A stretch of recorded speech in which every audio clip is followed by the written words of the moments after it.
This session is intended for community flood groups and community emergency response teams.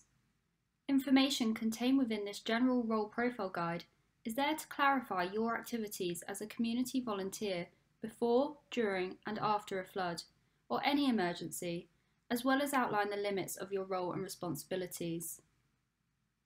It is intended that this role profile for community volunteers is used in conjunction with other modules within the Community Volunteers Training Guide series. In the case of the role profile module, we might revisit various elements a number of times with members of your town or parish council, with volunteers and members of the emergency services and flood authorities as you build your community flood plan. Every community flood plan will look different, as will every group of volunteers. However, their purpose is all the same: to provide community resilience. Let's take a few seconds to consider what we mean by community resilience. How would you define it? You can pause this video now and make some notes.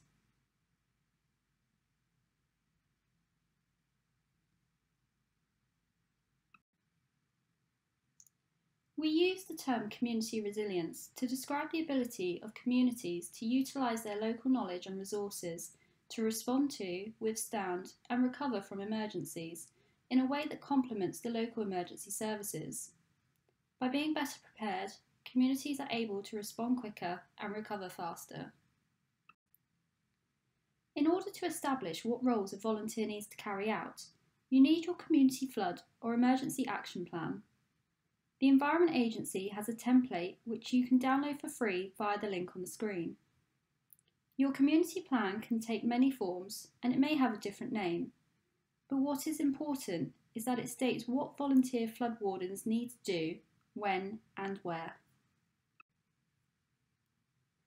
Thinking about your community, pause this video and make a note of what kind of roles would be useful for volunteers to carry out in order to make your community more resilient in the event of a flood. You can split this up by thinking about what roles would be needed before, during and after a flood.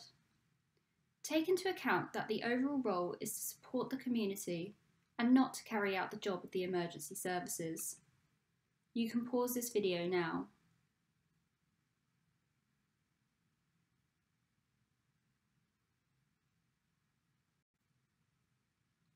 Let's take a look at some of the roles of a volunteer community flood warden before a flood. If your property is at risk of flooding from rivers and the sea, you can register for the Environment Agency's free flood warning service to receive messages by phone, text or email when flooding is expected. If your area is not eligible, sign up to the nearest neighbouring area. More information about the free warning stages are outlined in the Understanding Flood Risk module. Remember, flooding can be caused by a number of sources, and it is important to understand your local flood risk. Before a flood, you should also find out which properties are most likely to flood and where vulnerable people live. You can do this by following the link on the screen, which will take you to the government service which uses computer models to assess an area's long-term flood risk from rivers and the sea, surface water, reservoirs and some groundwater. It is important to use these maps when identifying your community's central safe centre, where personal protective equipment may be stored, and where you will direct people to if they need to be evacuated. You will obviously not want this to be within an area most likely to flood. It is also important to identify where those who are most vulnerable are located. Remember, this could also be those who are considered more vulnerable just in the short term. For example, your neighbour might have just had a hip replacement and would require some help during a flood or evacuation, when perhaps normally they would not. As a volunteer community flood warden, you should also be aware of any drains and culverts in your community and report any problems to the relevant authority. But remember, you should not interfere with them and you should not enter any watercourses.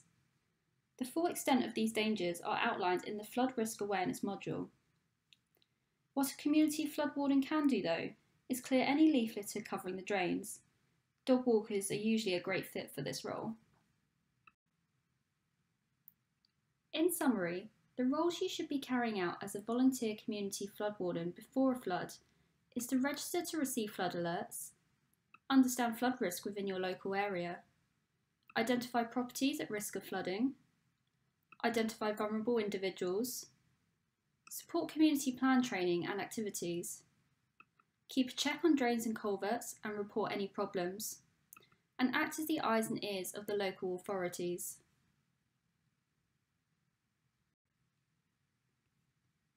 We will now think about your role during a flood. Firstly, it is important to prioritise your own safety at all times. Your community flood plan will set out procedures that ensure a coordinated response from the community in the event of a flood that also promotes your well-being and that of others. The emergency services, local authorities, or the Environment Agency may call upon you to relay information to the community. For example, they might need you to warn the public of a potential flood and particular areas to avoid, or provide information to promote health and well-being. Be prepared, this may involve door-to-door visits. It is vital that you follow any guidance from the emergency services at all times. The police in particular take the lead during a flood, and it is vital you follow their advice, as you may be placing yourself and others at risk if you do not. It is also important as your role to collect any information about the flood. This information can be important to the Environment Agency and other authorities when analysing the cause and how to reduce the risk in the future. Notes and especially photographs on flow routes and water levels can be very useful. We are now going to discuss what a volunteer community flood warden should not be doing. Most importantly, it is vital that you do not place yourself at any risk at any time. You do not want to become the reason why the emergency services need to attend. Flood wardens are ready, responsive, and responsible. It is important that you do not attempt to cross a police cordon. It is there to keep you safe, and you do not have the right to cross it. You can learn much more about cordons within the Introduction to Emergency Response module. You should also avoid walking through floodwater, as there are many different risks and dangers associated with this, such as trips, slips, contamination, drowning, and injury from submerged hazards. You should not attempt to operate or repair flood defence structures and equipment. The unauthorised use of flood defence equipment could increase the risk of flooding or hide problems that should be addressed by the relevant authority. In addition, you should not use any equipment which you have not been trained or authorised to use. We will now take you through some of the jobs a volunteer community flood warden should do after a flood. In the short term, it is useful to submit any information which you have collected about the flood to the Environment Agency and other authorities.